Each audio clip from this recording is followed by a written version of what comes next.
god, did you see his numbers again? Yeah, he's been at the bottom for like a month. Come on, you scrubs! To arms! Lex might be a little too far from the mic. Maybe get a little closer. It's touching my face. Not another spider! I was not protected. Oh yeah, that's one with fall damage. I was standing in the pool because I thought we had the soaking. Ooh, fell asleep at my desk. And I drowned in the stormwind canal. No, Jim, I don't want to hear about your chaos bolt. Well, you want me to dispel? I don't even have that on my action bars. Stop standing in the fire. What fire? Alright, pre-pot. And tricks to the trade. Oh, that was the healer. What just killed me there? Yep, physical damage. So bad at playing a demon hunter. Oh my god, we did it. You're listening to Scrubs vs. the World with your hosts, Cy and Projali. And welcome into the show, everyone. Tonight, we're going to help you, kind of, hopefully, learn how to maintain your raid tune. And joining us, as always, is the pro to my jolly. That was stupid. I'm sorry. I liked it. Because he's pro. I'm trying. That sounded weird. It sounded like we're like a couple now or something. But Well, you know, it's like that bromance. bromance is it's alive and well. It's okay. it is. It's true. Just let it happen. You know, my wife introduced us, and Yep. Sorry, Corinne. sorry, didn't want you to find out this way, but. Also joining us this evening is Charity from the Lions Pride Tavern. How you doing tonight? I'm good. Hello, everyone. Yeah, thanks for joining us. I know I was a guest on your show once, and I had a great time.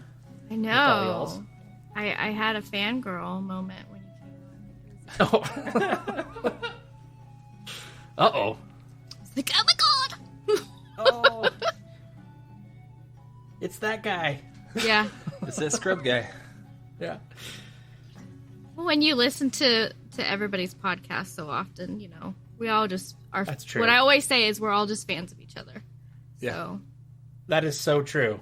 Because when I listen, like, that's all I listen to is everybody's stuff. And I feel like I know everybody. In our mini community. I do, yeah.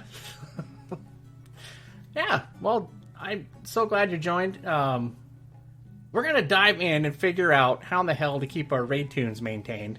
Because I know earlier in the show's lifespan, we did a couple of episodes on how to tank, heal, DPS, all that stuff. We never really touched on, well, now I'm raiding, what do I have to do to keep raiding? But yeah, so that's what we'll talk about tonight, and hopefully get some nuggets of knowledge. So how has everyone's week in the WoW been? Or out of game? I'm doing good. We got our Mythic Keystone Master last week, which was super exciting because we've been pushing hard for that. You know, we're not like super end game or anything, so that's what we do. You know, we get together and push keys, and now we're trying to get the entire group, all of them. We have been doing heroic raiding, obviously. I've been doing the podcast. I just put out a shaman PvP guide. Ooh, nice. Yeah, shaman's I need all the help I can get. It's a tough world in PvP, especially for people that don't understand it. And, you know, you walk in and boom, it's over and you don't know what happened. Yeah. And unfortunately, nowadays, gearing in PvP is quite easy. It's much easier than going and doing those mythics sometimes, and a lot of people need that. So we're trying to help people that have never PvP'd feel comfortable at least going in. So we've done a couple of specific classes, and this week was Shaman, which is my fave. And then I'm working on my Avowed rep because I got to get that cauldron, you know, for raid. Oh yeah, No. Yeah, gross. And then Valheim. Oh, I heard so much about that game. Yeah, that's what I've been doing in between. So, yeah, yeah. that's my typical week. At least in game, in real life, it's all my kid. So, Yeah, that'll happen. Yep. yeah. Yeah, I've been moonlighting as a teacher So tomorrow, well, today's Tuesday, the 16th. So on the 17th, my kids' term is ending, their semester. Mm-hmm. And of course, they're homeschooling right now because of the pandemic and all that. And so I've been like, hey, how many assignments do you have? And they're like, I got like 10 left to do. Oh my goodness. I'm like, oh my God. Okay. So now I'm trying to do 8th grade math again, and I've totally forgot how to do that. So I know now. It's a refresher. Yeah. So I've been working that, so I totally feel you on the kid front. Yep. Yeah. But Projali, how about you? What have you been up to? In game, it's been a grind. So we finished up SLG Prague a couple weeks ago, and we're on to Sire into Phase 3 on Mythic, and we'll probably get it down. Ideally, it'd be Wednesday, but we'd be comfortable with Thursday. So on second raid day. So sometime this week, hopefully Mythic Sire will be dead, and then we can cut it back a little bit. Yeah, get that nice break in between. Well, I mean, if you get it down the first night, what are you going to do the second night? Take a night off.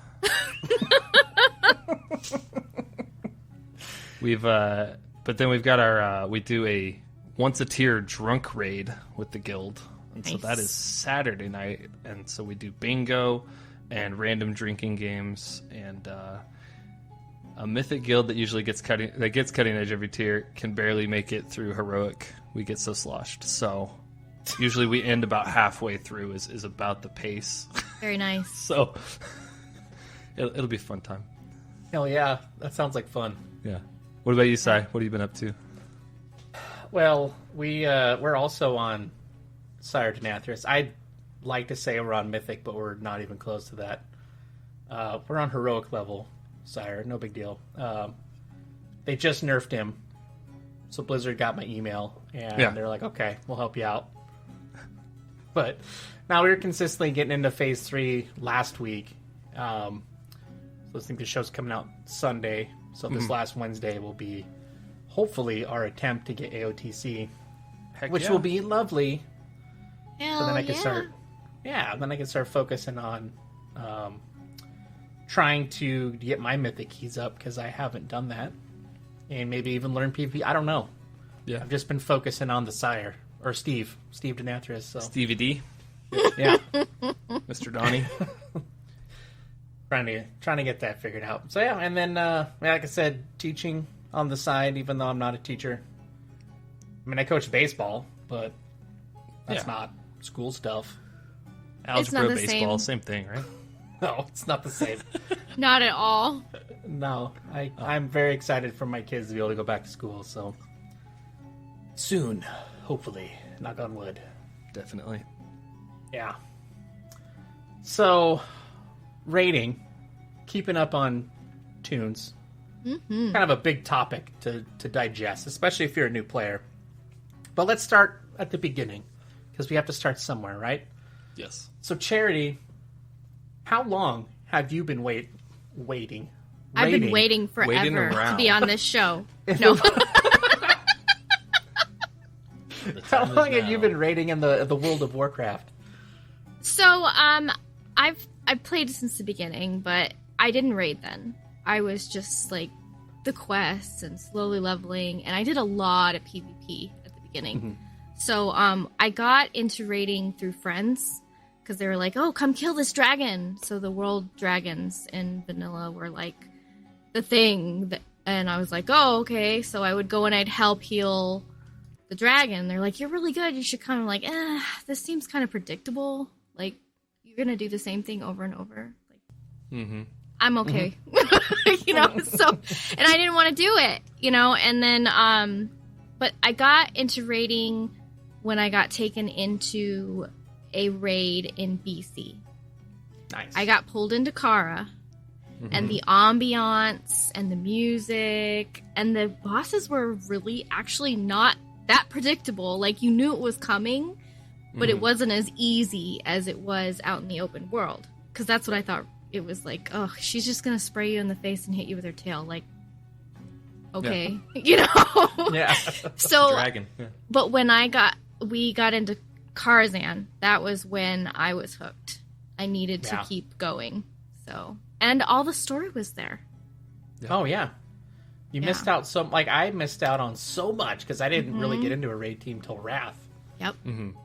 And everyone's like, "Oh, Karazhan was the best," and I was like, "What's Karazhan? I'm sorry." Yeah. It was. What is this? So did you have to get the attunement and everything? So yeah, I had to do that. It took a while. I was like, "Is this worth it?"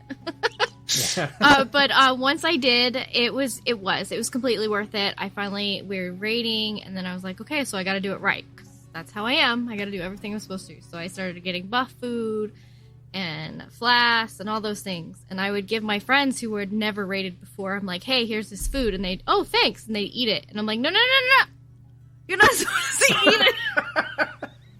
They're like, why you give me food if you don't want me to eat it for my health? No, it's a buff. Yeah. But I'll eat it when I'm hurt. No, you need to eat it so you have this buff for so long. But when I die, it goes away. Yes, that's why you have a stack of food. And then you eat and they just the concept was like, what? I don't get it. But it was the thing, you gotta, and it does. It sounds stupid from an outside standpoint. Like, what? I mean, why am I eating this? Oh, because that buff gives you so much of this, which helps you during the fight. Oh, right. Okay, yeah, that is a lot of intellect. Yes. See? Yeah. Okay. And then I'm like, these are flasks, and you use them when you need to do a lot of damage. So, like, when we're about to hit a big cooldown, then you got to do this and this. We didn't have heroism then, because that was a shaman thing. Yep. And we didn't have shamans. So it was just like, you hit it when we decide to hit our big cooldowns. So you hit it with your cooldown. Or pre-potting, you pre-pot going in, and then you still get that buff. And I was like trying to explain this thing to people, and it was really what got me into raid leading, was because I was like, I'm doing all the research, and I'm telling them what we got to do, because we want to do these things, but I don't have the people to do them. So I'm gonna take my friends and we're gonna go do this. So and we wanted the gear, a lot of the gear that from PvP was really hard to get. You had to really push through the ranks to get anything out of PvP then. I think I got to lieutenant or something, and it was rough. And I was like, all right, this is much easier. Right. Now I get gear. So, that's really what did it. And so we started raiding. Well, it's interesting you say that. You talk about the food, and the pre-potting and the flasking and everything. It just kind of shows you how far the community has come as a raid unit. So now, like, if you go into a pug, most people, air quotes, kind of know what that stuff is. Well, they expect it. Yeah, right. It's raid etiquette now. That's what you're supposed to know those things. Well, you're not going to know that walking in because you've never done it. If you're a new before. player, you have no idea. Like there isn't like a pamphlet you get when you join the game. Like, hey, you want to raid? You need this and this and this. Bring your this. buff food. Yeah, and it has to be the right buff food. It can't be the wrong one. Like, you can't have strength or. This guy doesn't have a gem. Now it's kick different. him out. Now it's like secondary stat. Yeah, but like, but having the right food and the right flasks and the right potions and everything goes along. This talent doesn't work for raiding. Kick him out. Yep. Do you have an IO, bro? Oh, sorry, that's Mythic Plus. Right. And that answer is no, I don't. I've only done. Put like a post-it note over your IO and see if it works. I'm 2K. It says it. What's right a here, good one? 1200. Is that good? Yeah. Oh man. Well, cool. Yeah. So BC, that was a good time to start raiding. I don't know, Projali, I think we talked about your guild origins, but I don't know if we've really dove into what fuels your passion for raiding and why you torture yourself for 3 nights a week on Mythic level. Pain's one of those things where it just makes you better, so. That's true. No. What is it? Pain is just weakness leaving the body. Yeah, it's something like that. However I want to justify it is great. No, I don't know. I just got a similar story a little bit earlier. I got hooked in vanilla raiding, into AQ40 into Naxxramas a little bit. We didn't end up clearing Nax, but that was kind of where I was learning and somehow making it off the bench. I wasn't that great of a resto shaman, I'm not going to lie. I would show up from grinding AV all weekend, and I'd still be majority enhancement talents and just try and sneak in and see if my raid leader noticed I didn't have Mana Tide, that sort of situation. I didn't learn what down ranking was until we were in Blackwing Lair, so we had already cleared Molten Core. And I was like, what is down ranking? So, you learn some of that stuff as you progress through raiding, but it was similar. It was learning a lot of those different things, kind of building some strategies around it. What can my class do within the team, and then what is everybody else doing? So I think there's a few ways to approach raiding, and the one that interested me most was what is everybody on the team doing, and how can we optimize it into a way that's going to make it easier for us to down harder bosses. And so kind of throughout WoW, that's what grew my interest in it. And so we progressed through BC, progressed through Wrath, progressed through Cat into higher and higher guilds. Took breaks here and there through MOP and Legion, but coming back to BFA, that was kind of my goal. Coming back was like, I want to raid at a higher level again. That competition is fun. Nice. And that's kind of where I really enjoy the raiding aspect. But yeah, you came back a little bit, went and joined into Nights at Chipotle for the raiding scene again, right? That was so I was in. I think I've told this story before, but I'll say it again because it's interesting and everyone should know my lore, I guess. The dynamics of raiding. Yeah, the something like lore. That. I don't know. There'll be a quiz later. But no, I was in a raid group called the Magic Kingdom, and it was a bunch of Disney employees. And it was a 25-man team in Wrath. And so I joined with them, and then the chunk of the Hammer of Valnir dropped, and shenanigans ensued, and half the raid team left because of guild drama. And then we were trying to do a 10-man for a little bit into TOC, but that didn't work. And then after that, I got into the Knights of Chipotle through a different coworker. So, into the Magic Kingdom with one coworker, switched branches, and then joined another coworker because the other guild melted. So, yeah. But I got into raiding because, this is like a whole section of the game I've never done before. And I've always heard about, like, oh man, these dungeons are huge. Like, Ulduar is massive, and, Naxxramas is so cool, and you had Kel'Thuzad, and, I played Warcraft 3, and I loved those games so much that I wanted to continue the story. And then I got into, because I didn't do Nax. We didn't do Nax. I got in with the Magic Kingdom and Ulduar. So I was kind of started there. Mm-hmm. But that place, you walk into it, and it's like its own world. It's so big. And that just blew me away. And I was like, holy shit, like, this is crazy. And you want me to get on a car and shoot rockets at these blue things? Right. Because my computer sucks and that's all I can do? Okay. And so we go through that, and I think we got to, like, Kolagarn when all hell broke loose. Or, no, we got to I got through most of that. I didn't beat it, though. I think the furthest I got was Mimiron. Okay, yeah. And then everyone's like, F this, we're going to go to the Trial of the Crusader. But once I got into the Nights of Chipotle, and, we were hammering through trials, and we got up to ICC. Mm-hmm. I was like, I get to fight Arthas. Like, this is what I've been waiting for my entire Blizzard fandom life. Right. And so once we killed him, and I got that high of, holy shit, I just killed one of the biggest bad dudes ever to live in this universe. Now I don't want to ever not do this again. So that's why I jumped into PvE, and I am god-awful at PvP, so I just kind of stay away from it. Now, I do okay in world PvP. Sure. Because I can get you when you're fighting something else. The sneak attack. Yeah. But I will never... Like, if we go head-on, and you kind of know what you're doing, you're going to probably kill me. So... I just stick with PvE.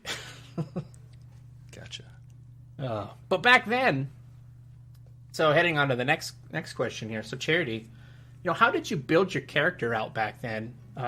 We didn't have a lot of the stuff we have now. I mean, I think there was Elitist Jerks, right? Yeah, I use Thoughtbot a lot.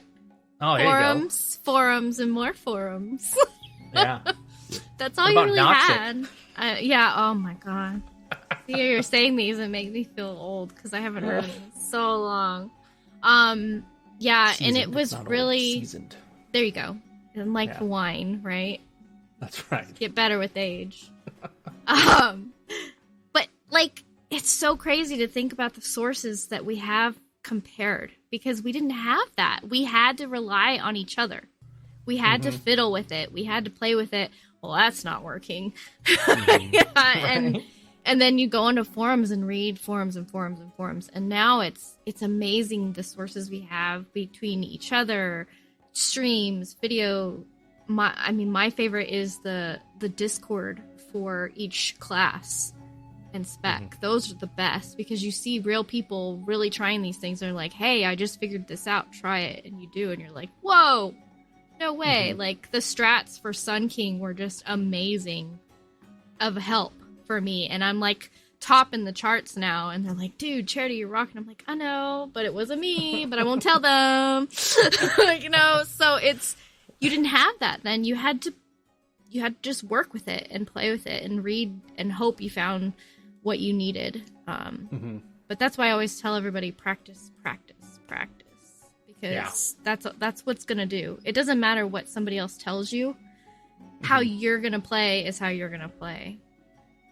Exactly. And you can read all the guides you want, and the guides are great. Like, don't get me wrong. Like, I know sometimes I'll say like, say things where it implies that I don't like guides. It's not true at all. I do enjoy the guides. I just don't like it when I read a guide and I can't make it work. Yeah. So, practicing is great. Did you guys ever do dummies, like the training dummies? Yeah, I'm really bad with that. And I know that most people, it's good for them. I totally get it, but I can't look at those numbers and see the difference. The only way I can do it is doing it. And that's just how I work. Like, I totally get watching it and seeing your numbers, but I don't DPS. I heal and I tank. So I'm not going to get crap out of seeing a dummy stay alive. Because, the dummy's not going to die. And and I can stay alive with this thing just hitting me over and over. Yeah, I know when it's going to hit me. I don't know when something's going to hit me and how hard it's going to hit me and when my healer's not going to heal me when I'm hitting a dummy. So those are the two things that I play as a tank and healer. I always play those things. I'm not that great at DPS. So for me, it's about, okay, let's go into a dungeon. We just got to dive in because I'm not going to see the numbers unless I actually do it. Or let's go do an arena or even a battleground where I can see how hard you can get hit before I can't keep you alive anymore or how hard I can get hit. So that's really what it's about. That or simming. That's the only other way to know. And even that, sims are made for DPS. They're not made for PvP for tanks or healers. So the only way you're going to see that is the stat increase. So I'm like, okay, well, this gives me twice this stat. So I guess that's what I'll go with, So it's really hard to do that in my position. But I get target dummies. They are a great way to see, okay, if I do this on this target dummy this many times, what's my outcome? Which is really helpful. Right. So, Projali, do you go work over the dummies from time to time? If I'm learning an alt, or if we're going into a patch and there's like dramatic changes to my class, I will. Or if I'm building a new weak aura and I need to test out something new, how it's going to display on my screen, kind of get that muscle memory down. I think it's a really good tool, especially if casters for the most part. Melee do too, but casters have pretty strict. You should just be casting as much as you can. Always be casting is kind of the thing that's beaten into as a caster. So knowing your rotation, kind of having that muscle memory down so that you can react to other things while still performing, kind of your base rotation is really important. If you're playing a mage, like your combustion rotation is super important. That's like your big window for fire mage damage. And outside of that, you're not doing much. So if you mess up your combust window, because you're thinking, oh, do I fire a blast here? Or do I pyro here? Like, making those decisions in the moment you can get a lot of that muscle memory built up in the dummies. I think that's where they're really useful. So so yeah. So now, as far as building that muscle memory, now I use an add-on called Hikili. So when I play my DPS alts, I live and breathe off of that because I have no idea what I'm doing. Now I can go onto Icy Veins and read up on there, like, yeah, do this and this and this, but it's like I'm a healer, man. Like, this is too much for my healer brain to handle. So I just go off of that add-on. You know, how do you, Projali, especially like getting information from you is awesome because I feel like you do a really deep, like, you know a lot about the nuts and bolts of why you're doing these things. Like, what's a good way for me to learn the why I'm doing these things? Is kind of what I'm getting at. Sure. And that's always tricky. Some guide writers are good with that sort of thing, so they will dive more into the, you know, here is the justification where you might take this talent. Here's the scenario. So if you've got 2 or 3 targets stacked for a whole fight, this is going to be a better talent than if they're spread out and you want to do a different AoE talent. Like, those little explanations can help a lot. And so then you as the player can go look in the dungeon journal and realize, oh, I'm probably going to run different talents on, like, Sludge Fist, which is a single target fight with very specific windows of damage amp when he hits a pillar. So it's like, oh, I should plan around if a damage amp every minute happens, what does my class, like, benefit from there? So I think some guides are really good at explaining that. If they're not, I think that's also where discords can come in, especially in the raid scene. Once it's kind of developed and you've been in the tier for a while, there's a lot of information in those chats if you just search. I always recommend searching before you just ask a question out of the blue, because it may have been asked 5 times, in the last 3 days. You may get some grumpy responses, but for the most part, people will feel the question that you've really, thought out. So, I don't know. Those are a couple of resources that are really good. I like going through logs. So, once you get a little more into it, Warcraft logs, digging through other guilds that have done that fight with a similar class comp, or just, another balanced druid, I might look at how did he parse so well on this fight. Look at the specific windows of the fight. Oh, here's his cast order. Why is he using his cooldowns here? Kind of working through that thought process. And the more you do that, the more you pick up on some patterns. Like, oh, maybe I should hold my cooldowns for 20 seconds here because this thing is happening and I'm not going to be able to do much damage during that. So that's kind of the thought process you get more into once you have that muscle memory down with your class. That's the big thing. Just learn the basics of your class first. Like, here's the standard expectation, what they call a patchwork fight, which is an homage to Naxxramas boss Patchwork, which is tank and spank. He stood there, you DPS'd him, he died. Stand there, learn your stuff on a single target, and then grow from there with all those extra resources. Is kind of the long-winded way of explaining what my thought process is usually. Oh, that's great. So, if we were to throw you on a brand new DPS character, what would your approach be if you were just like your raid lead? It's like, hey, we got too many healers tonight, buddy. We need you on a hunter. Oh. Well, first thing I would do is hope to God it's geared out enough. So try to run. That's a good point. Yeah. Yeah. Hopefully it's ready, but let's pretend it's ready, right? So the first thing I do is I go to Icy Veins and I look up. So I like Beast Mastery Hunter because I like having dinosaur pets. I'm still a kid at heart. I'm wearing a Ninja Turtle shirt, for crying out loud, and I love dinosaurs, right? So I have a T-Rex and a Triceratops as my pet. So I'm going to be a Beast Mastery Hunter. I don't care if it's the top, but I just care if my dinosaurs are on the field. That's all I care about. And so I'm going to go through and do the best I can at breaking down what Icy Veins tries to tell me. Now, I understand that Icy Veins might be a little more advanced than where I'm at, but at least gives me an idea of what to look for. So, like, I'll know when to use, I forgot the abilities, but there's the icon where the hunter's pointing and then the beasts attack. The hunter's mark? Well, there's that, and then there's the other one. It's like Bestial Fury or something like that. Kill Command, yes. See? I play Hunter real good. But I would know, like, do that every time. Like, try to find those things where I have to do that one thing every time and try to get the most I can out of my class that way. So where I know, like, this is my major move, do the major move, don't miss the major move. Even if you know, that's all I do. As long as I do that one thing, I can move on from there. So Charity, let's bounce that same question to you. Like, what would you do if you had to step away from the heals or the tanks and you had to actually kill things? Like, what would you do? So, the biggest thing for me is, I basic bitch it, is what I call it. And I go to Icy Veins, and I go to Wowhead, and I put those training wheels on. But you never, I can't stress this enough, because people do it all the time. They just, like you said, don't copy paste. Don't. Mm-hmm. Because that's going to get you in so much trouble, because you're not, those builds are up there for meta players who are doing meta things. And you're not doing meta things, especially if you've never done it before. So you need to go in and you see, okay, I kite really well. And so I'm probably going to need to do this for this fight. I'm going to be kiting, for example. So I'm probably going to have to take this talent.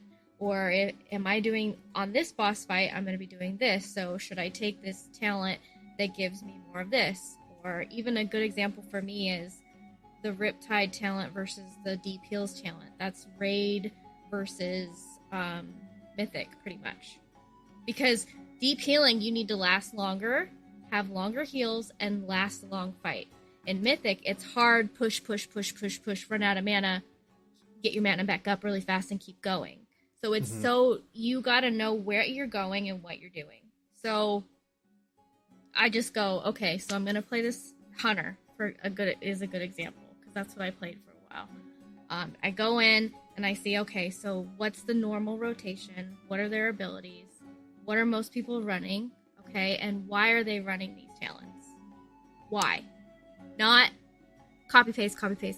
Because there's going to be more than one option. And usually I end up with the question mark option. Because that's how I play better. Like you said, you play better with Beast. So you're going to play Beast because you enjoy it more.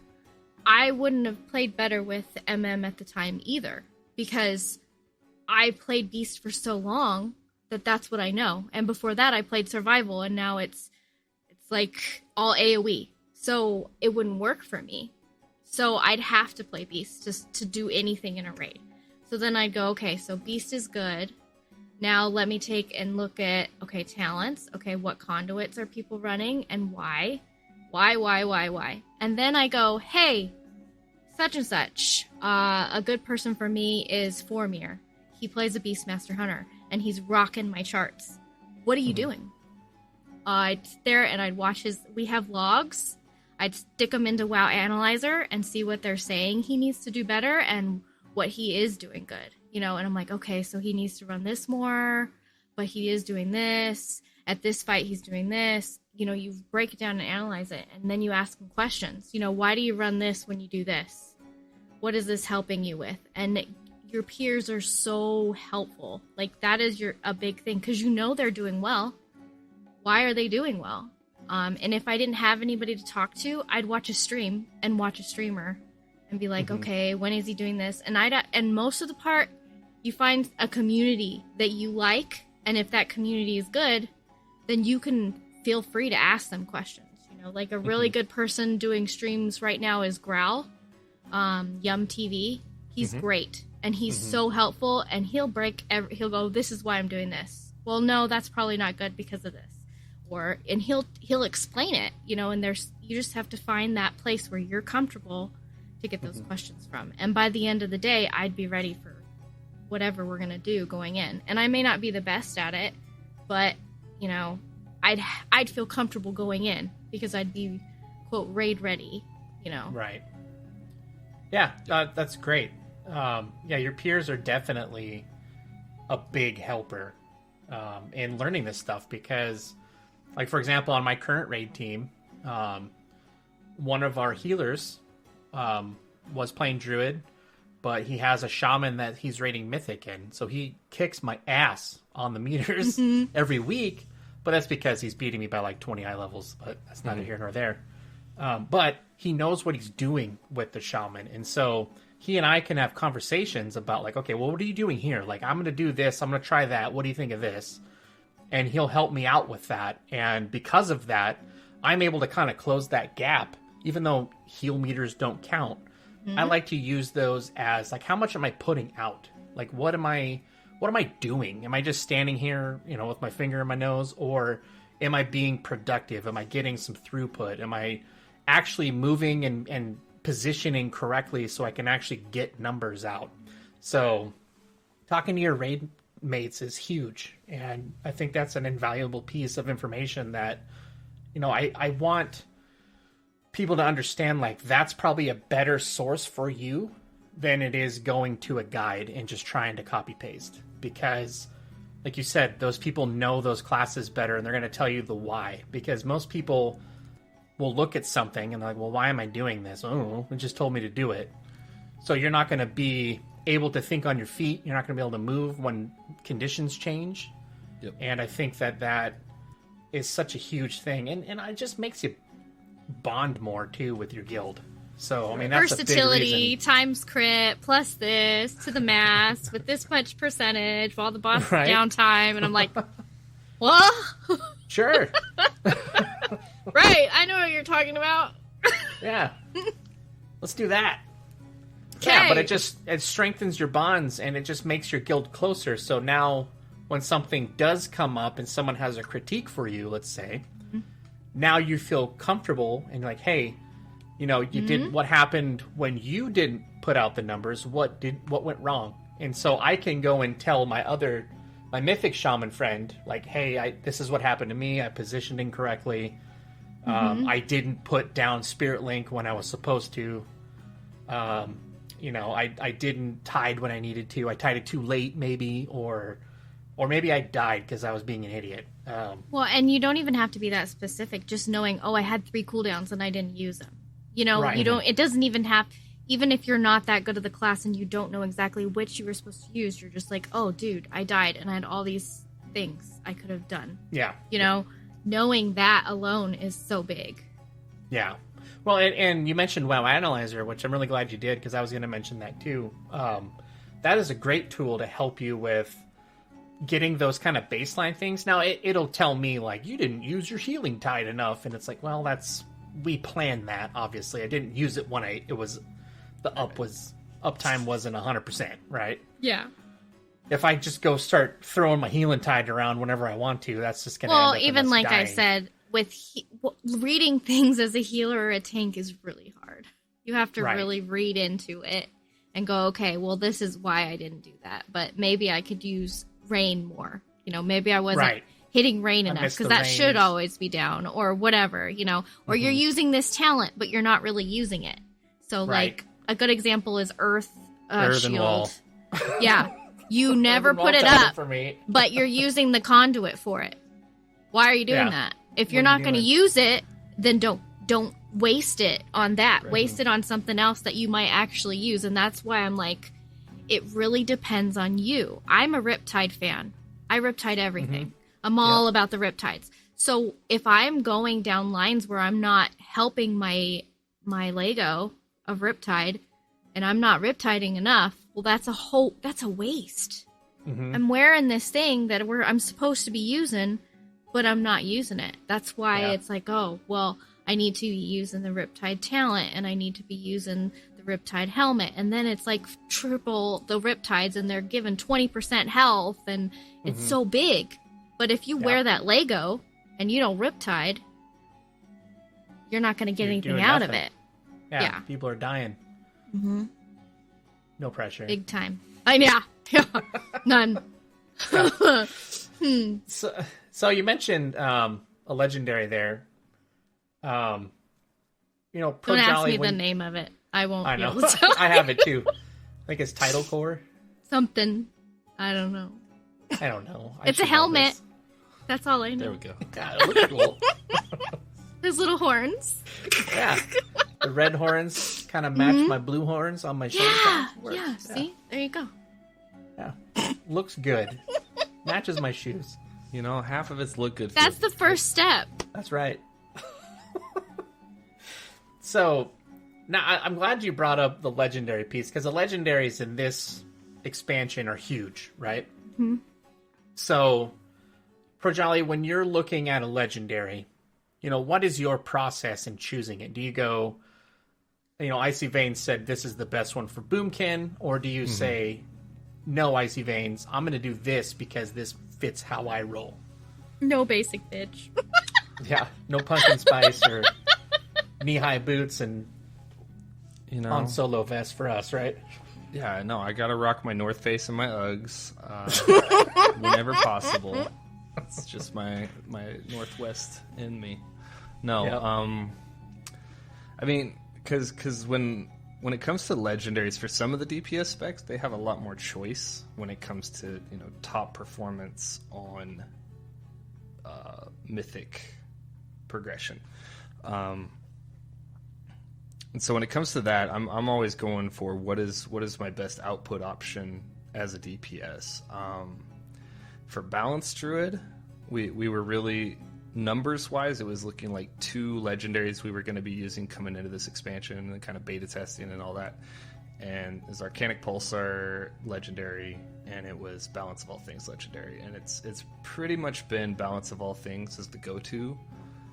You can play Pulsar if you want a little more control. You'll see that in dungeons more because you can time the cooldown on it better, but Balance of All Things is just the best all-around choice, and so it's been the go-to for pretty much every Boomkin. You look through logs, it's like 98% Balance of All Things legendary. So Boomkin's honestly not the best class to be like, well, I'm going to experiment with a bunch of legendaries because there's just not that many great options. Mm-hmm. My alt that I've been running this expansion a little bit is Ellie Shaman, and they've actually got 3 different DPS legendaries you'd probably run in raid, especially after this last patch, which made the elemental one a little stronger. But they've got a single target choice, they've got a really strong AoE choice, and then they've got one that kind of rides in between. And so for a class like Elemental Shaman, you could play around with some of those 3. And I think I don't know if the guys are up to date on those. That's just Discord information and log information I've been looking at. Mm-hmm. So looking through numbers and just talking to people has been kind of the word of mouth on those changes. But I don't know. For DPS at least, there is usually a numerical best. I know our Shadow Priest Sims have been very unfriendly to Shadow Priest this tier, so not every class is super numerically clear and like what is the best. So Shadow Priests have like 4 or 5 that's been like, actually this week it's this one. Sorry guys. So our Shadow Priests have had a hell of a time making sure they've got every legendary crafted just in case. Well, like our tank runs a different Lego depending on what he's going into. Bark versus Ravage or Scratch. The Thrash legendary. Yeah. He runs those 2 shields, depending on what we're dealing with. And he's like, crap, I didn't bring the right one. Because then he has to build off of that to make it work for our mythics or for our dungeons or for the raid. And like, it really depends on the fight. Like, I always go back to Sun King is a really good example. Because for healers, pushing a boss compared to AoE healing is so different. And like I used to have to break the whole thing down because I didn't have the whole tree, so I couldn't put both things I needed in.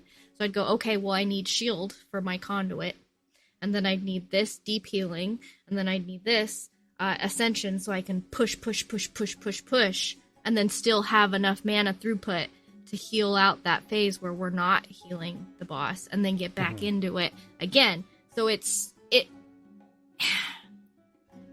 don't push so hard that you're gonna like change for every fight. Unless you're like going for the high meta number, perfect 5% damage, it's not gonna make a difference. My friend Joda likes to do that to troll us. He's like, no, I need this 2%, summon me. Okay, whatever. I mean, he is our top damage every single fight. I'll give him that. But like, and people are always, I can't catch up to you, Joda. He's like, that 2% was worth it. That's right. You know, but if it's really gonna push you over for a boss, like Sun King compared to like a Nerva, or where you're doing a lot of AoE, it's so different. Hungering Destroyer is so much AoE at all times. Mm-hmm. And Yes. I would not heal the same or have the same talents or conduits as I would on Sun King, because it's such a different boss. So a good way to, because I use a different legendary for Sun King to do the throughput. I use the mana wave totem with the push of the straight heals. I can't remember the name of that either. But that's a good example, is you're switching depending on AoE versus single target. And that's for any class, or tank, healer, DPS. You know?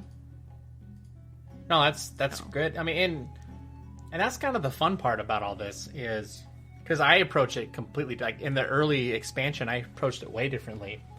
So I was told by one of my guildies, don't panic and buy a legendary week 1 because you're going to need your soul ash. So what did I do? I panicked, bought a legendary week 1 because I was worried about not making eye level.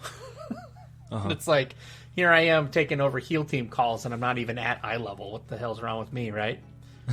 So I took Jonots as the legendary. That's what I got. That was the first memory I got. So I crafted a belt and I built my conduits through it. So I think when I drop Stormcloud, I get 3 casts. I think it's Riptide, Healing Wave, and Healing Surge are buffed. And then with Jonots, if you cast 5 Healing Waves or Healing Surges, then you get an Empowered Chain Heal. Right. So then I switched my talents to get the Super Chain Heal one, where it won't drop off as it jumps to the targets. So I would crank out 5 heals real quick, have the Empowered Chain Heal, and then as long as my Cloud Burst was down, it was catching all that stuff. So I was able to kind of carve out my own playstyle with it. And I made it work. So I was doing really well with what I had. So now I hit a point, of course. Now it's like, okay, I need more throughput. So then I got the Tidal Core. And I Riptide like crazy, like you're doing. I love it. And yeah, so I had to change. Insta. Yeah, I had to change how I played, but I was able to get a nice foundation. So now if I have to go back to Jonots and figure out a way to make that work again, I have another kind of tool in my bag, so to speak. I have another playstyle I can switch back to if I need to, which is awesome. So now, because I built that spec and conduit setup myself, I feel really confident with it and I feel comfortable with it. So I think learning your class and playing with your abilities and playing with your gear and trying to figure out what works best for your style is also a really good way to kind of manage your rating performance, if you will. If that made any sense at all. That was really well said. It did. Thank you. Yeah, that was well said. That was off the cuff. I pulled it's hard that to it really is hard to describe it, though, because you can't be like, well, do what you feel. No. Right. That's not how, wait a minute. How do I describe? No, that was really good. Yeah.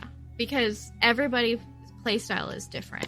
So if you're better at something, then and it does do its job and its throughput, unless you're way down on the charts and you got to change something, then go for it. Yeah, exactly. And that's where those charts come in handy, is they can show you like, oh man, I really suck right now. Why do I suck? And it might be because you're missing casts or you're not placing the rain correctly, and you might get it on the group and then they move out of it and you're like, no, go back to the rain, it's good for you. But like, it's little things like that can help. Now they make you feel like crap, I'm not gonna lie. Like when you look at a meter and you're not even close to any, like a tank is like a Death Knight's out healing you. Well. Or I don't know, Projali, I don't remember the last time you had a tank out DPS you. It doesn't feel good. Like it doesn't. Yeah. Like when sometimes that happens. Yeah. Classes beat you when they're not supposed to. It's like, okay, what the hell did I do wrong here? Yeah. And so part of the game is mental too. I know that sounds weird because it's just a video game, right? But how we play our class kind of comes from how we're feeling about it. So here's a question. This is something that I find interesting because when these blue posts come out and then Wowhead shows the DPS charts on who's the best. I've got a goddamn opinion about that. It absolutely destroys some people that I know. They're like, man, my class sucks. Oh, I hate my class because it's so bad now. They need Don't to buff get it me again. started. That same person, Joda. Yeah. My monk. They're killing it. I'm quitting monk. I'm going to quit the game. I'm going to play Warlock. Now. No, he was like going to quit. And I'm like, really? I know you're getting a big nerf, but come on. Just work with it. And you know what? He's still on the top of the charts. And he's still number one. Fine. Yeah. And I'm like, come on. It's okay. Like, hey, man, we still need your debuff. Come on. Right. Come along. It's fine. But Projali, I saw the Wowhead's latest, and I saw Balance as the big orange bar on top of the pile there as King of the Hill. How does that affect you when that big orange bar turns into a little orange bar and it doesn't look pretty anymore? So, I lived through Balance and BFA, where it was good on like 3 fights and then mediocre most of the tier. Uldir was pain. I lived through Uldir. It's fine. It's going to be okay. So, I'm sure my guild is tired of me bitching about this, but Wowhead post every week with Balance at the top is because of a single fight on Mythic. It is one fight. It is Council of Blood, and it is Waiter Pad. It is 2 phases of having waiters up and the Balance Druid just pumping Starfall into them. And I love it. Our guild's strategy doesn't let me do it because the Death Knights just grip everything in and they just murder it anyway. So I'm just like, well, cool. I'm not going to parse on this fight. We still killed it. Whatever. I'm not really big. I'm parse on our first kills is whatever. When we go back, I definitely try and parse. But it's besides the point. If you look at the other fights for Balance Druid, we're like 2nd, 3rd, 5th. We dropped to like 12th on some fights, 15th on some fights. So Wowhead posting this, Balance Druid is number 1. I'm like, you guys are sleeping on Warlocks. They are just sitting there right at number 2, but they're really top on most fights. Shadow Priest single target. Oh my god, so much better than Balance Druid. Like, I don't want to hear it. But all these, you read the Wowhead comments, and they're just raging. They're like, they killed Hunter, and I'm like, you still have a spot in the raid, man. It's gonna be okay. Marks will live on. Yeah, but it's an I will say it is an ego hit as a DPS player when your class is underperforming, and I think the important factor there is if you really want to measure your performance, it is not always to people in your raid, but to, I guess, if you're looking at numbers, it is comparing yourself to other people playing that class in a similar guild on a similar progression level. So that's where those rankings come in. I don't care that my fire mage is destroying me in a key. It's more like, am I doing as well as other Balance Druids are doing? Like, am I doing what I can with my class in this situation to contribute to the group? And I think that's kind of where it gets lost in the sauce, is you see these big lists of numbers, and you're like, I'm at the bottom. And it's like, well, that might not actually be accurate for half the fights. It's just the overall looks really bad. Right. Yeah, because there's the nice dark blue line. The Elemental Shaman jumped up to like, what, 3rd place, 4th place in that? Elemental did dirty on this tier. Yeah. Because their best single target legendary was hidden behind a world boss a month from raid release. So that's why you didn't see, everybody's like, you didn't see Elemental Shaman in the world first race. It's like, because they didn't have a legendary. They would have probably been brought, to be honest. They were sleeper good this whole time. They just got better. But yeah, you can't just look at the chart and feel like you understand the whole DPS picture, because there's reasons to bring a lot of these classes that may look worse on this list. for specific fights, and like this is their utility. There's other things to bring a class than just pure big number. Right. A big number. That's my feels good. soapbox. Yeah. Well, like I said, it's always about the why. Why are they? What are they doing? Right. What's going on that's making that happen? And then, like you said, well, that's why then they are not that good. You know? Yeah. Also, power infusion exists. And it is a curse on this game. Yeah, our DPS fights over that every night. Yeah, that sounds right. Yep. Yeah. I think we kind of mentioned that too in our group. Yeah. But We should do a charity event for the PI. Like, contribute to the guild coffers to receive PI tonight. Mm-hmm. Yep. Oh man. Yeah, I mean, so much of this scene is ego. Now, another interesting piece to that, to this magical chart of you're good because your bar high on list, is you go into a pug and people expect you to be number one on said chart list because they just look at that. Now, if you are trying to advance in rating, obviously getting gear is important, so mythic plussing is important. Of course, there's a DPS chart for that. There's charts for everything nowadays. Back in the day, it was, are you a cool person? If yes, you can come with us. Now it's, how big's your number? What kind of number are you packing there, pal? And now, not every pug's that way, but there's a lot of things that I've been in. Like, I got declined from a +2 because I've only done one 10 key this season. That is bizarre. So they didn't want you in on a 2 because you can't do 10s. Because I don't So use how are IO, you bro. How are you supposed to do a 10 if you're not allowed to do a 2? He wasn't a holy paladin, you know. They're looking for that meta. No, I'm just kidding. Yeah. I don't know. It's a 2. It's hard, like, right? Like with pugs, they've only got limited information. You know, you got a lot of people usually applying to your group. So sometimes it is just they grab the best option that shows up on the list in that 2-minute span or whatever it is. But don't let it discourage you. Eventually you're going to get into a group and you get that practice in and you get better. You know, you grow from there. Oh, they let the timer run out on me and then decline me with like 5 seconds left.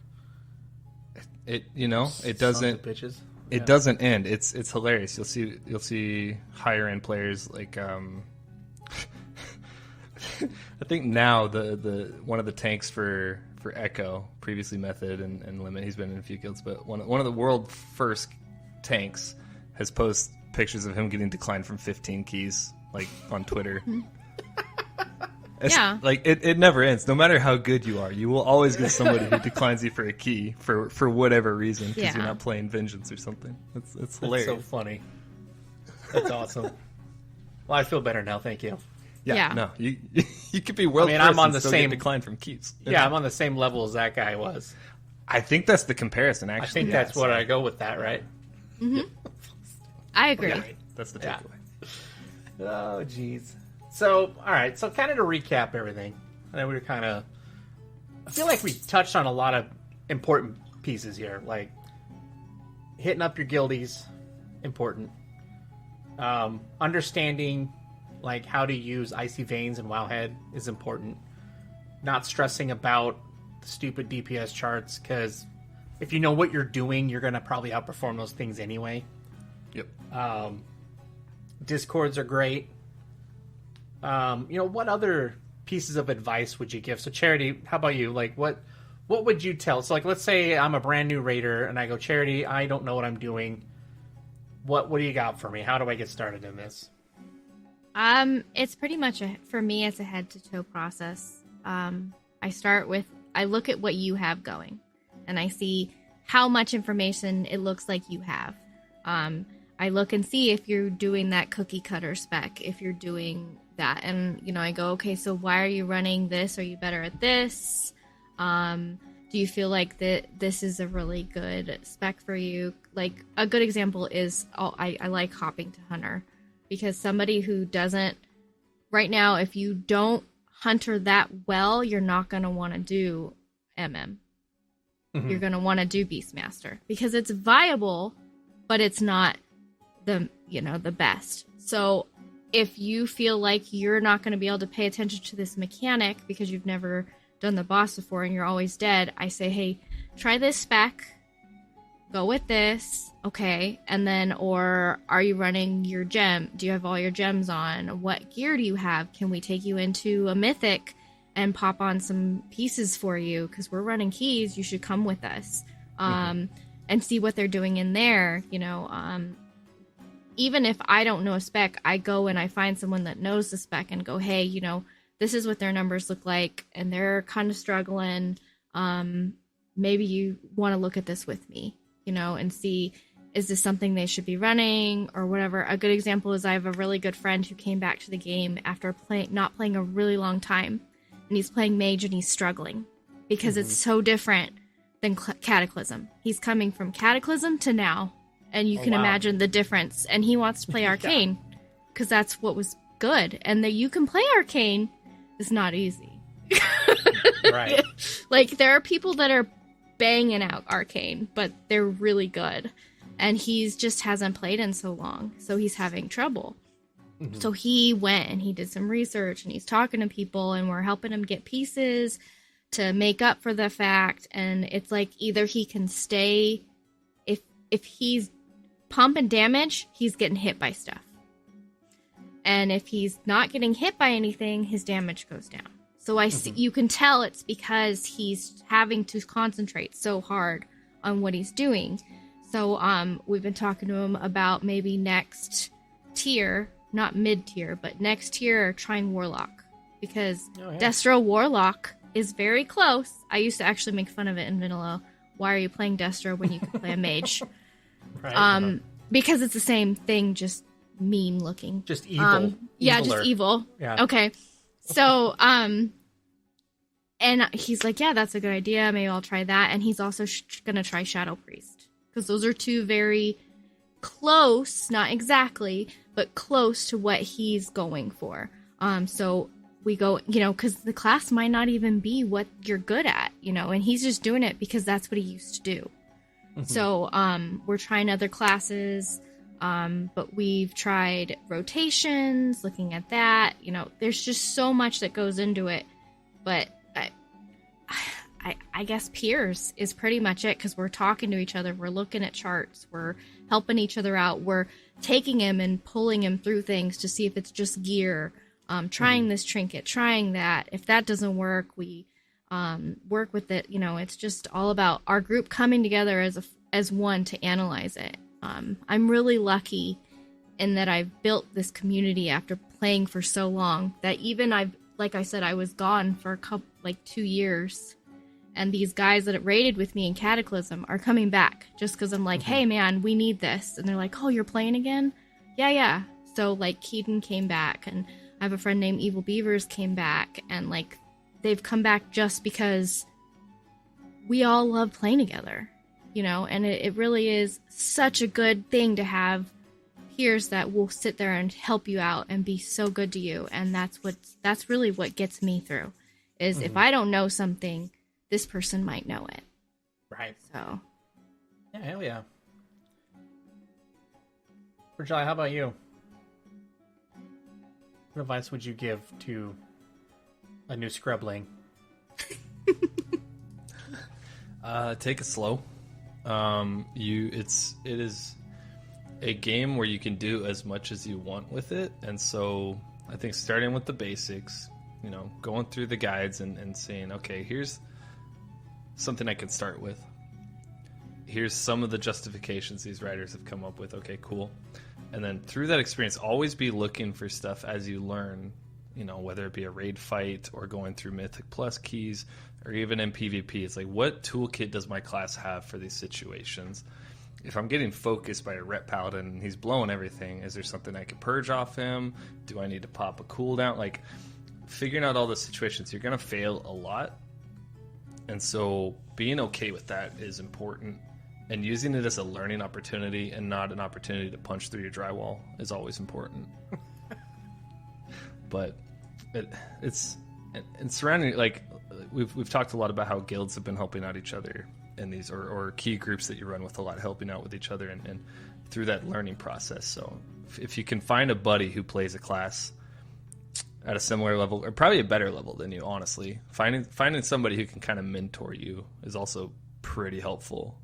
Like, we've got another balance shooter in my guild, and we shoot ideas off of each other for each fight. Like, we're talking constantly, pull to pull, like, oh wow, this talent's actually not working that well for me. Why are people running this? It's like, oh, because it's good for phase 1 and phase 2 damage, but we're actually struggling on phase 3, so I could probably swap this to a talent that's better for phase 3. Okay, it's clicking now. Like, that's why we would run this on the first kill. So, like, instead of padding, I'm learning from talking to other people in my guild. It's like, okay, what are we doing as a team to down this boss? Mm-hmm. There's the way I learn my class as an individual, but then as you get better and learn with it, you're going to grow with the group that you're playing with, and how can we synergize to tackle the content that we're trying to do. So a guide's going to tell you, use your big cooldown every 3 minutes. Here's your rotation every 15 seconds. But then when you get into a key, you don't necessarily want to be popping your cooldown every 3 minutes. No. If all 3 of your DPS are blowing everything on the same pack, the next 2 to 3 minutes are going to be kind of crappy for the whole group. Well, and that is such a good example, because my mage and my monk, they're like, okay, I'm popping on this one. Okay, I'm popping on this one. Okay, I'm popping on this one. Oh, I'm doing on the interrupts on this one. I'm interrupting this one. And you're always communicating, because that way, by the end, the healer's not because we just went through a pride, and I have no mana because nobody had cooldowns. So, yeah, that's a really good way to put it. Yep. DPS should always talk with their healers in a key, especially if you're doing 10 pluses where you got prideful. It's like, okay, healer, do you have cooldowns to get through this, or do we need to pop a DPS cooldown to make your life easy? Like, planning it out, and you're going to run, if you run a lot of keys with those people, you'll learn kind of a pattern with each other and be like, oh, on these affixes, we're going to do X, Y, and Z. So I feel like we're not giving any advice for someone that doesn't have a community, though. Like, you really just have to find that community, or you're not going to be able to do any of this. You're just going to be able to just mess with it and play with it until you figure it out. Because pug healing versus guild and group healing, or, you know, playing, period, is just so different. Like, I don't feel like... It's very different. Because you can't they don't listen. I think the biggest thing, like the biggest takeaway to that is, like in anything in life, like any team event, communication is going to be the most important thing ever. So if you were a crappy communicator, like in an LFR, let's say, so if you don't have a guild, you probably are running LFRs quite a bit, and you find that people go in there and you wipe the first time, and then everybody says how much you suck, and how everybody in here sucks, and I'm the greatest. You have the LFR heroes. Right.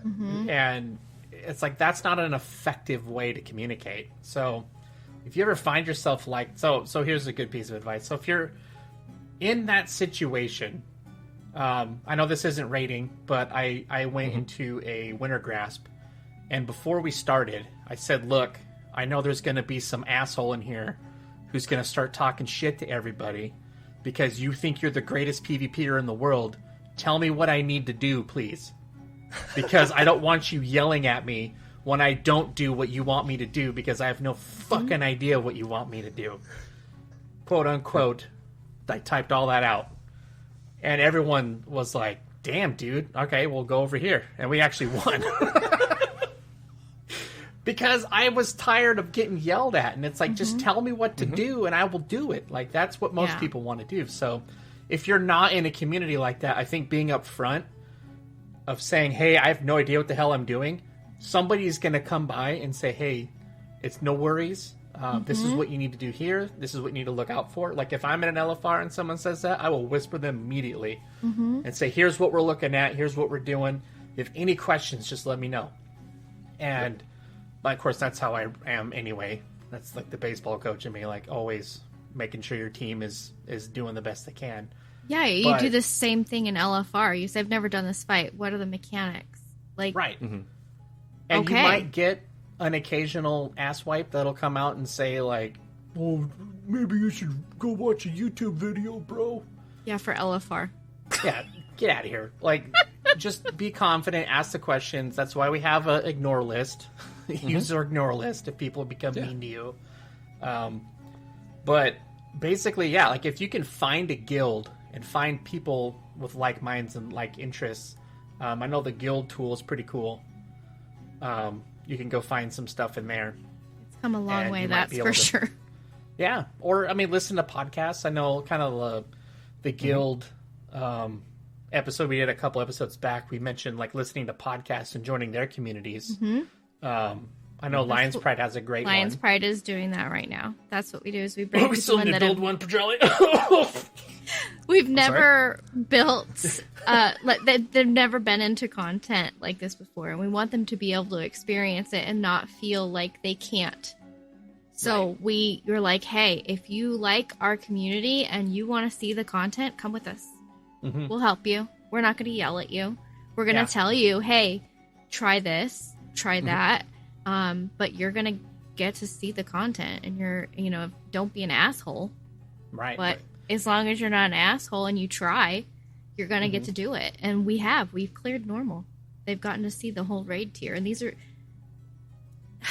15% of the raid has never done it. Mac's a gold farmer, and he finished the whole raid. I mean, like, it's great. Awesome. That's what it's about. Right. And finding that group and, those communities, they're out there and they're looking for you. If there's a camera that you can see my eyes in, listener, they're looking for you if you're looking for somebody. And there are folks out there, like, if you ever have a question, you can ask me on Twitter at ScrubsVerse and Projali. Well, I kind of email me. I love to help. Email me. I will listen. I love that. Like Pandagosa, she made our new logo. That's awesome. It's freaking amazing. But she was having some issues too because she resto shamans, and I whisper. What were we doing? Oh, we pinged each other on Discord, and she's like, "Hey, I'm having issues. Can you help me?" And I was like, "Yeah, let's do this." And so we walked through, and she asked me all the questions, and I helped her with some macros, and I know Burkhart was helping her too, from Burkhart Gaming. He's awesome shaman. And that's the kind of stuff that we can do. And that's why we do this stuff. Like, we're having this conversation to try to help you folks out there get the most you can out of this game, because it's super fun. Like, I've been playing it for, almost half my life now. Well, and that's what I want when I go. I want to be treated like you treat me, like Mommy always said. I want to be able to go in and have somebody help me the same way if I don't know something. Yeah, exactly. And being open to that is important too, being able to take critiques. Oh, yeah. Well, and that's why this is so important, asking your peers. Because when you do something wrong, it's easier for them to go, hey, dude, what are you doing?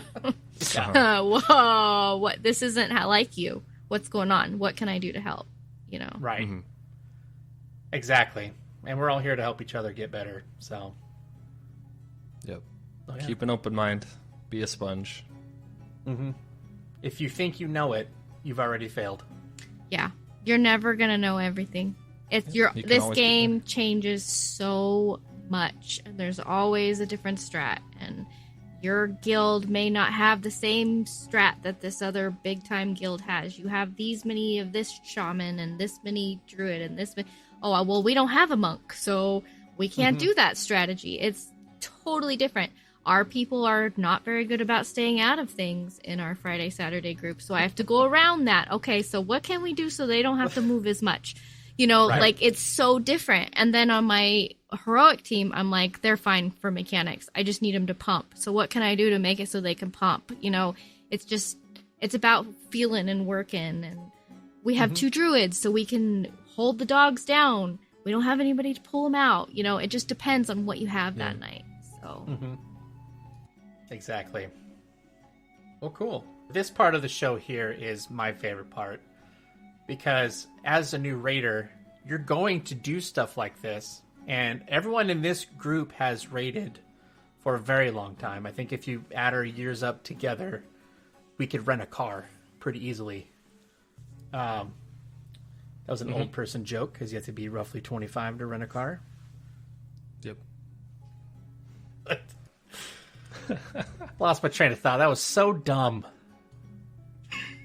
It's almost like it was a scrub moment. It was. It was. It was a scrub moment, but that's not the one I'm going to share with you guys tonight. So, the scrub moment segment is the greatest because, and the reason why I do this is so people who are getting into the game and learning can know that even though people who are experienced and play this game a lot for a very long time will still screw up. So please try to screw up because these scrub moments will last in your mind forever. As they'll funny break up moments. the monotony of the progression that you're banging your head against the wall. Exactly. So Charity, let's start with you. What has been your favorite rating scrub moment that you want to share with us? It was really hard to think about this because I listen to this show as much as possible, and I'm the klutz in real life and in the game. I mean, I can't play a monk because I swoosh off of cliffs. I can't control it. Like, it just, woo! Ahoy! Goofy, off the cliff all the time. But I was trying to think of, okay, let's go recent. Let's break it down. All of them. So, there's a fight called Sledge Fist in, Castle Nathria. And as a tank, I have to, when the boss starts, he immediately roars. So, fun fact, if you decide you're going to be cool beans like me and go, hey, I'm going to get it to that boss before the other tank gets that boss because I can never get aggro off the stupid paladin easy throw thing. So Captain America over here always has a shield out, so I stomped in on the roar and I insta-died. Oh, no.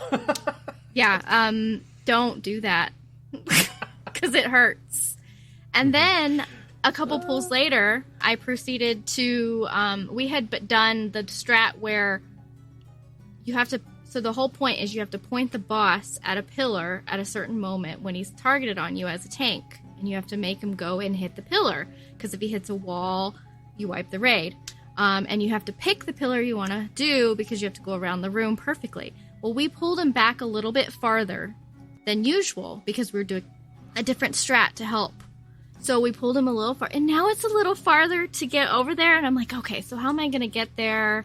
I got to figure this out. So I Infernal Strike across the room, and I didn't time it correctly. And I was in the middle of the pillars, and all my melee died. Oh, no. All of them. So I'm like, they're like, Charity, what the hell? What happened? I'm like, dude, I didn't know. And Costa's like, all you had to do was stand in front of the pillar and move when he comes. Just sidestep. It's fine. It really is that easy. And I do that now. And I'm like, oh my God, really? That's all I had to do was, and it's true. You don't, and I'm going to tell that for any tank learning to do it. You hit the countdown, 3, 2, 1, and then he's going to charge right at 1. And then you just, you're good. Yeah, he just runs straight into it. Instead was like, whoosh, across the room, and I was going to whoosh the second one right behind the pillar, and my timing was totally off, and all my melee was standing there, and he went right down the middle of the poles and killed everyone. No. And so every time we talk about the raid, apparently, Charity kills the melee. That's my thing. So, hey, you know what? If you get a new melee in there, you'll let them know. I will kill you. Yeah. Literally. So watch out. Just do what you're told. Do what you're told or you will die. Yeah. Yeah. Slush Fist has the best running sound too. You just oh hear my God. And you're just, oh no. It's scary. I was going afraid. The wrong way. That's why I was panicking, dude. Like, I'm like, oh my God, he's coming. It's just so scary. I'm sure the melee was scared too. Yeah, right. Wait, what? We were supposed to be safe. We were in the right spot. Sorry. Oh, that's so funny. What about you, Cy? Oh, you want to hear the greatness that happened to me this last week? Uh-oh. I always want to hear the greatness. Okay. Well, now you can go catch this on a VOD on my stream on twitch.tv/Cyrub. Yeah, mine's all streamed too. Yeah. Ooh. Yeah. We've got evidence here for both stories. So I want to set this up. So first of all, I want to apologize to my guild. Now, I already did this profusely, but they were giving me a bunch of shit. They thought I was trying to do this for views. That wasn't the case. What was happening was I was laughing about how funny it would be if we beat Denathrius now, because one of our warlocks, his name's Watson, or one of his other characters' name was Watson, but we call him Watson. Anyways. Mm-hmm. He had to go and he had to sit out for an attempt or two. And I was like, wouldn't it be hilarious if we beat, Sire Denathrius with Watson's out? And as I say that, I'm coming around, I'm going into the door, I'm taking my right, but I had a little understeer. I didn't quite turn fast enough. And I proceeded to pull Mr. Denathrius with my face. So, in a moment of sheer genius panic, I'm thinking to myself, well, maybe no one's going to notice.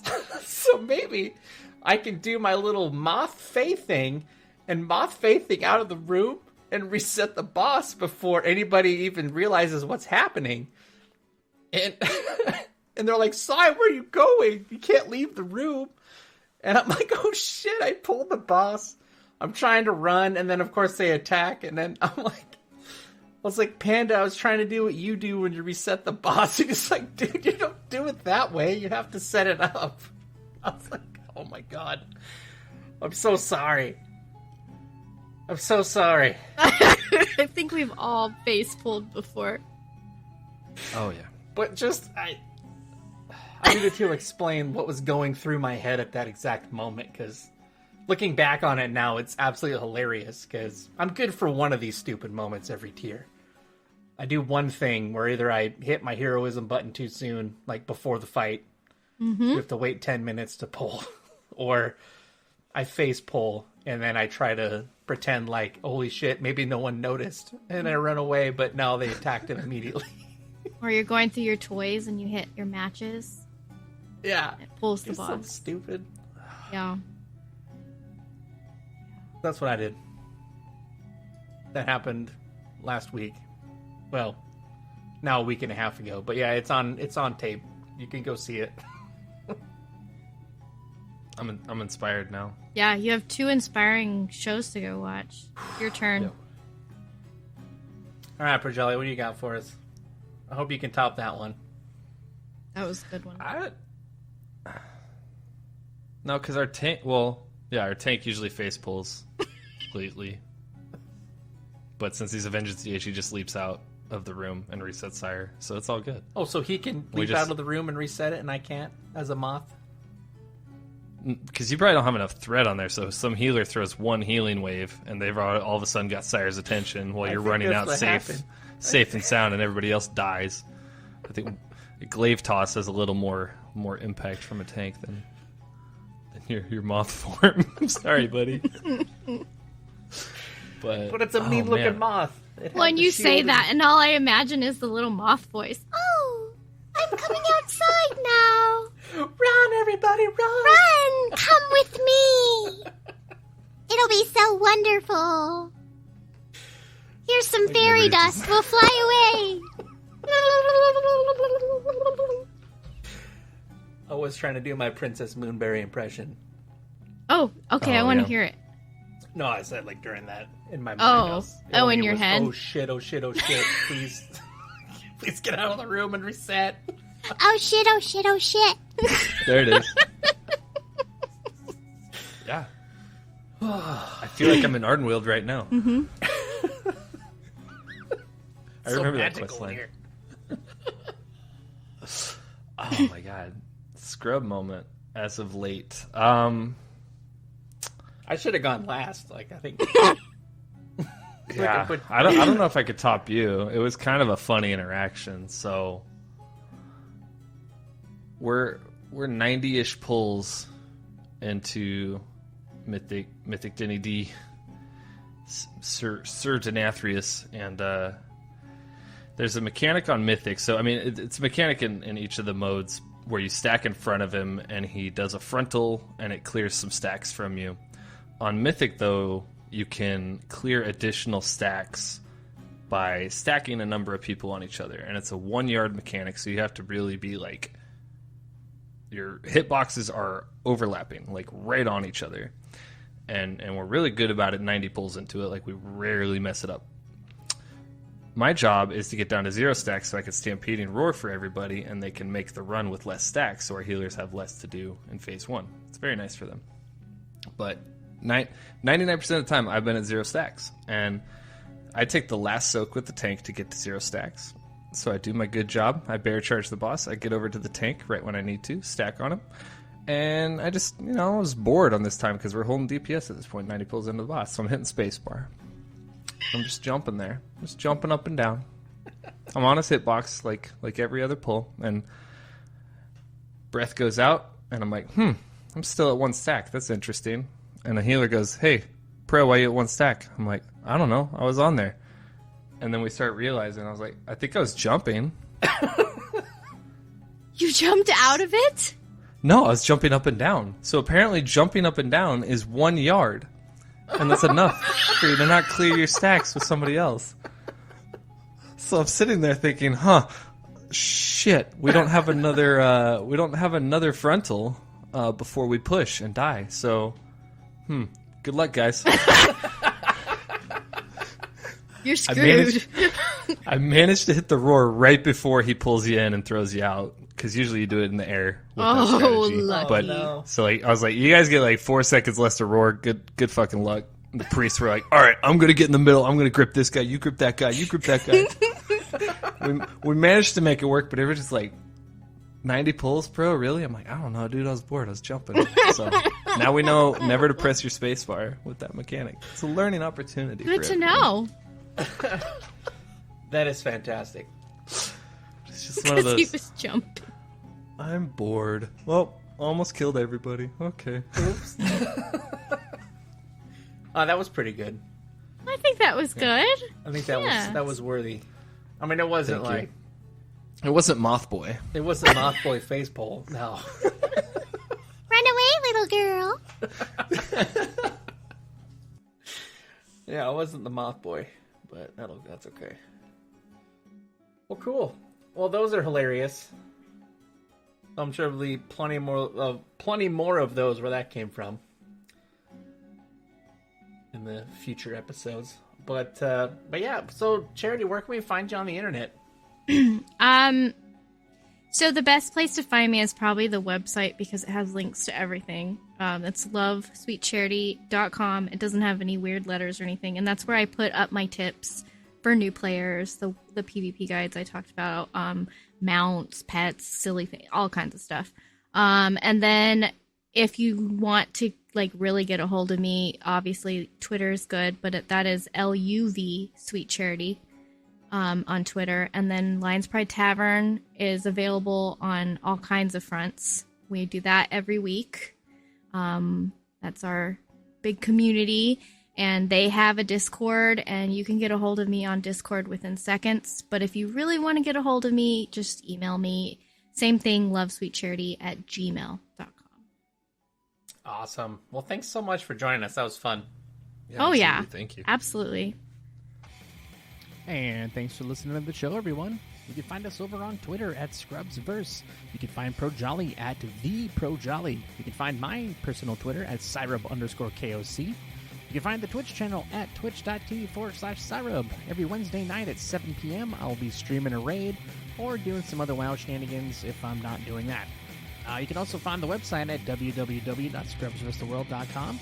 There you can submit your very own scrub moments, and you can also ask us a question down in the submit your question/scrub moment section. Wherever you are out there, I hope you're having a great day. I hope you're staying safe, and as always, keep getting good.